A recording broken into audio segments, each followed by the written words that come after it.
Hello, everyone. I'm Heather. Let me just get our robot superstar set up. Takes about 2 minutes to turn on.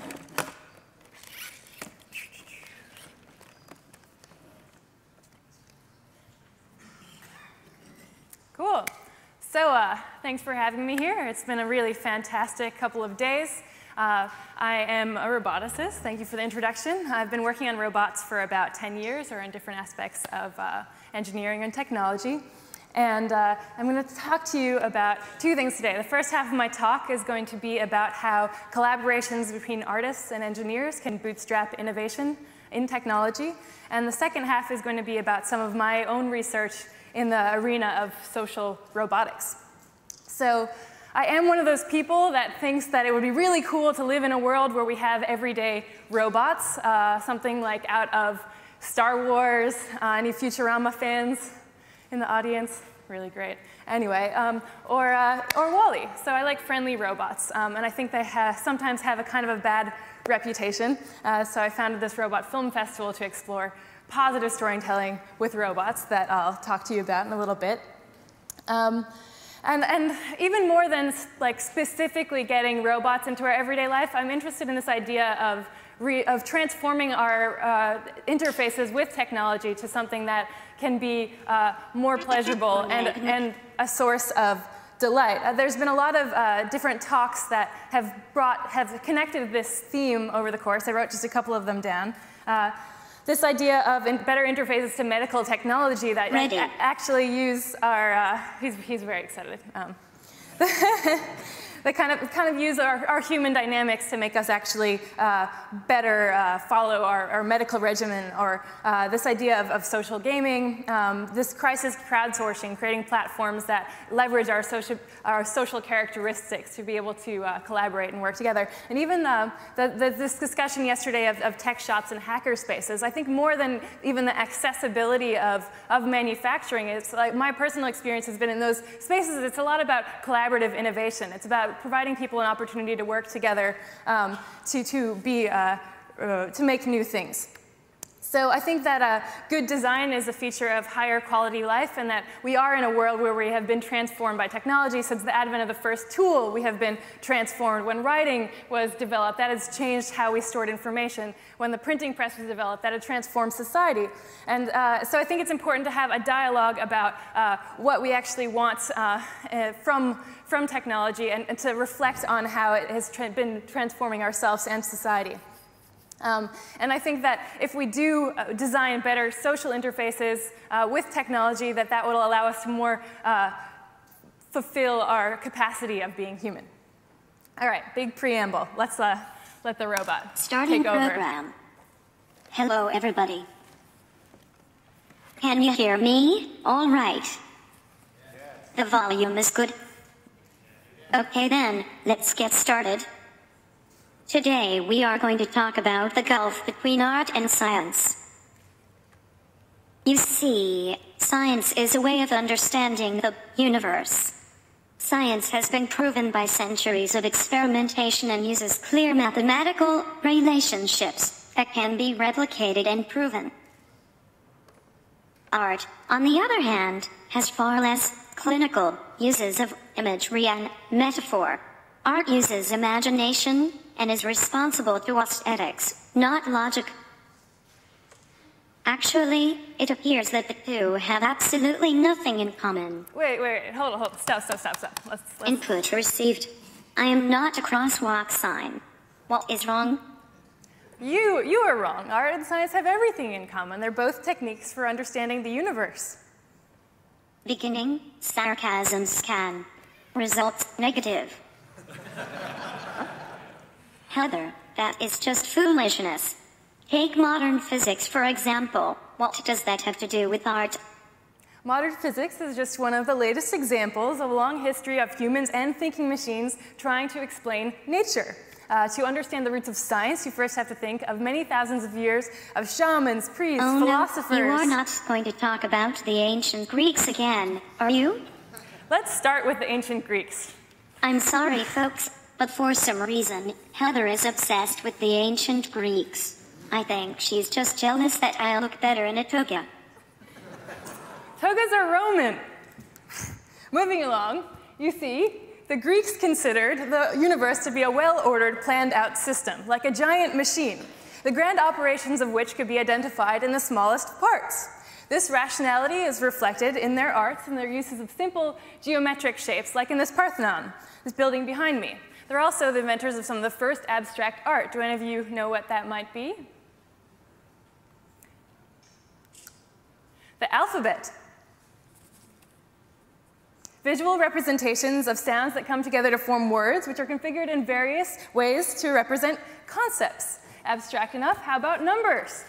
You can see how numbers might have begun. You can just put a little dot for each number that you're representing. But once you get into really large numbers, you have to come up with more abstract notations.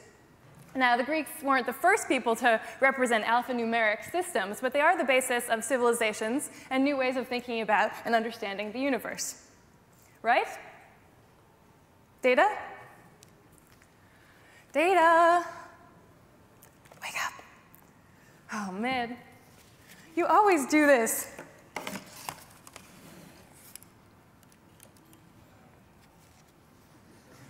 I was just watching the craziest film on Netflix. So you've made your point that both science and art use abstractions. But that's a long way from your earlier assertion that both are techniques to understand the universe. Don't blow a capacitor. Take Greek vases, for example. Their storytelling applies an understanding of linear time and application of syllogistic logic. All right, I'm starting to get a sense of what you are saying. Art is a kind of proverbial science. A more primitive way of exploring sophisticated scientific notions as those notions develop. Well, I wouldn't call that primitive. Let's take the golden rectangle. People find this immensely pleasing. The ratio of the sides are 1 to 1.618, and if you remove one of the rectangles, what is left is the sides length A and B divided by A. I'm not very good at math. Come on, your CPU is an x86 geode with 500 megahertz processor. And your grandma is a chimpanzee. Seriously though, I feel something artistic coming over me. What's going on? Are you okay? I do not know. Something has gotten a hold of me.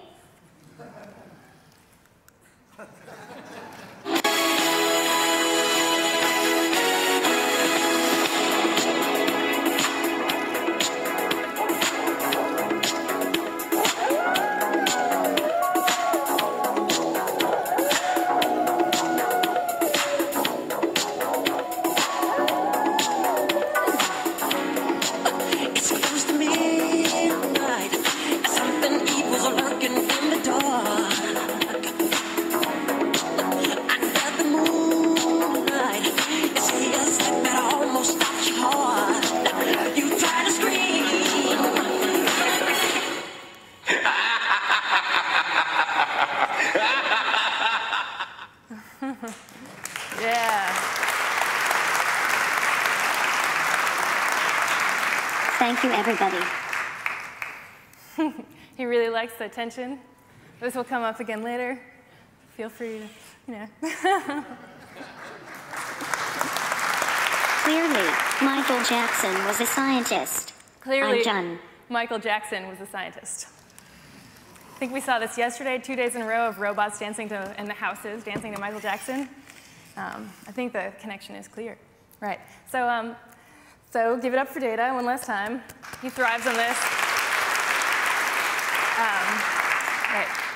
So I'm a researcher working on my PhD at Carnegie Mellon University, and this script was a collaboration between two professors from the drama department and my advisor, Reed Simmons, and myself. Yeah, so it's all part of this work where I'm thinking about how to use one of the most fundamentally social things, which is storytelling, to explore how we can innovate robot expression and also reflect on our creations of technology and their applications in society. There's something interesting that just happened, which is a bit of a dialectic, right? It was kind of like a presentation in that there were slides, but it was more of a conversation. We had a thesis and antithesis, and we came to an understanding. And if you look at how we have structured information over the ages, we have a long history of storytelling, even how you teach children what is ethical behavior, these parables of how things go wrong. We're really good at understanding metaphor and things that are couched in terms that are fundamentally social.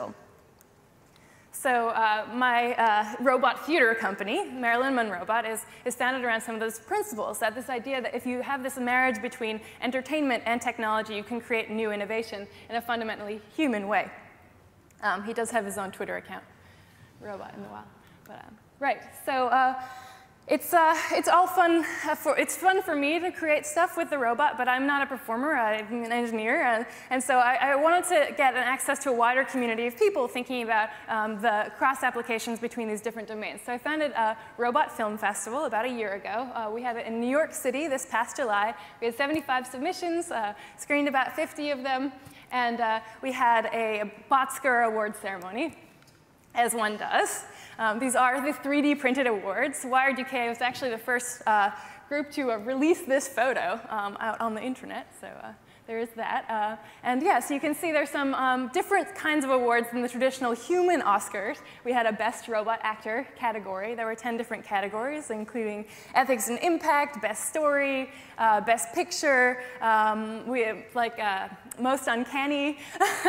And so there's lots of different types of categories. Right. So if you're going to throw a big Botskers party, you need to have some awesome tech performers. And given that kind of my world, I got a chance to invite Reggie Watts, this really awesome Brooklyn-based comedian who came up with a couple new laws for robotics. And did our halftime show.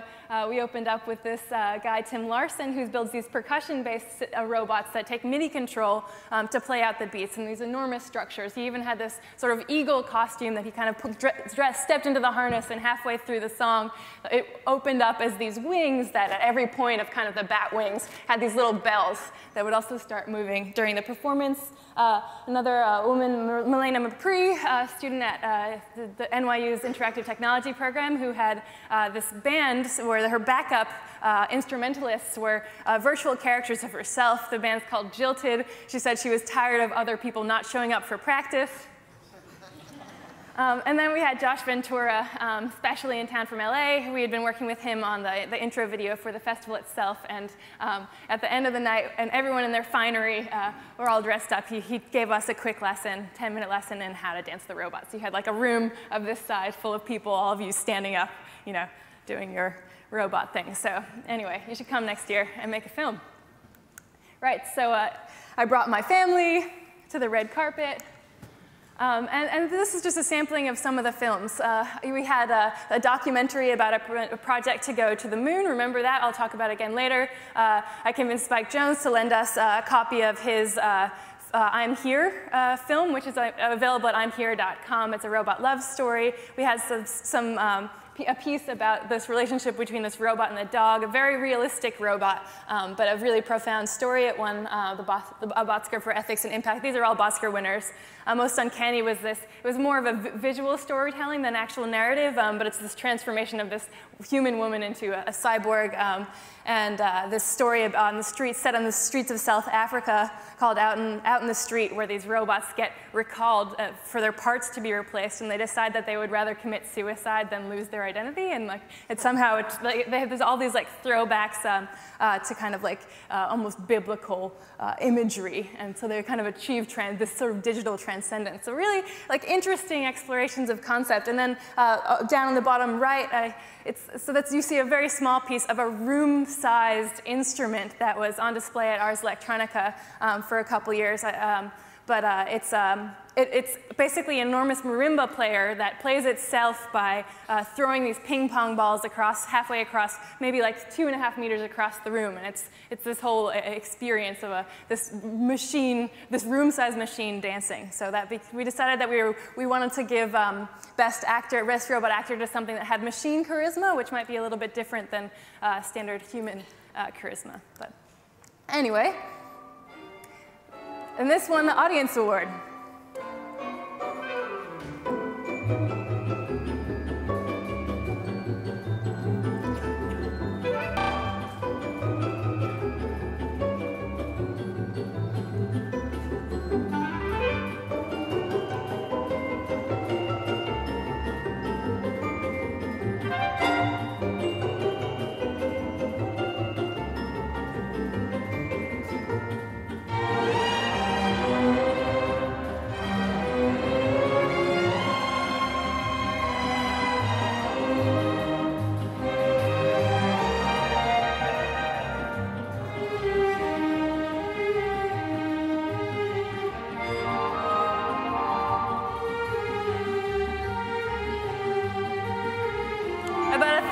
Films featured real robots. Sorry about that.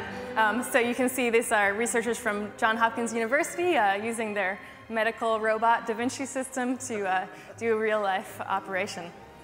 But yeah, so all of these videos and more are available if you go to robotfilmfestival.com. We have a Vimeo page. I'm going to move ahead so I can talk a little bit about research. But right, so that was kind of the fun stuff, right? I also do actual research, and I think that the fun stuff can turn into research. So this is an own project that I personally did, but this is a robot, Kismet. How many of you guys have seen this robot before? It was created in the late 90s, the first social robot ever. So it's responding to people in a natural human way, created by a woman named Cynthia Brazil, who was my first professor like 9 years ago, and got me really obsessed with robots. So yeah, social behavior is more than, I'm just going to skip that, than just facial expressions. It's pretty complex. Like, why are we actually social?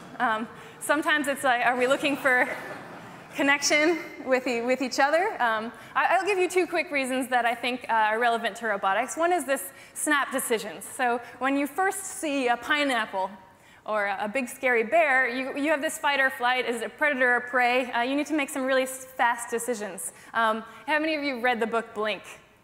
Really cool book. So this idea that we make these decisions even before we're cognitively aware of them. So if you have two decks that you're getting cards from and one is stacked, emotionally we respond before we consciously respond. We have a feeling that that's a bad deck. So those responses are important. There's also sort of higher level social rules that are different between different cultures. So in this example, there are certain types of words that are appropriate to use with children, and others with adults, but they want the points, so they still play it on the Scrabble board. Anyway, right. So one of the things that's really important if you're trying to teach a robot social rules is to constrain the space that it's working in. There was a screening of this Piled High and Deeper PhD comics movie at Carnegie Mellon a couple weeks ago, and they made this joke about how nerds aren't that good at social behavior, but if you give them constraints, they feel more comfortable, so they really like ballroom dancing, because there's a set of rules. Robots are the same way. If you constrain what you're trying to teach them, they find it much easier to learn. So I just wanted to give you a really quick example of a recent study that I did involving trying to understand and parse human gaze behaviors during a robot tour guide presentation. So he's pointing at different objects, and basically we're tracking their gaze over different features in the room. So we're translating their behavior into a big bunch of data that's totally unparsable, and then applying features to that data to start to see about trends. So one of the things that I was trying to look at, above and beyond just like where are they looking, is are there statistics that you can look at in a group of people that are easier to parse and understand for a machine than the statistics of an individual. So anyway, you make a paper. This is the construction of scientific knowledge. Really simple example. This whole thing is based on a project I was working on last fall, where you have a robot stand-up comedian that's telling different types of jokes and tracking your applause and laughter to change up what kinds of set he performs. Right. So this brings up this idea of object versus agents. There's a lot of different types of robots out there. Some are very anthropomorphic, some aren't, although some people get really connected to their Roombas. And so I'm interested in exploring on stage some of these differences. I think that social intelligence is the major thing that sets apart social machines from non-social machines. Like if you act with intention and if you are responsive, then that does a lot to bridge that gap between our human sociability and what they're trying to communicate. This is my second robotics project ever. Probably come close to finishing on this video, so the setup has sound and light and sensors. And as people are going by, it's reacting in different ways. So it's a really simple behavior system that I think captures people's imagination as they're tracked around the room.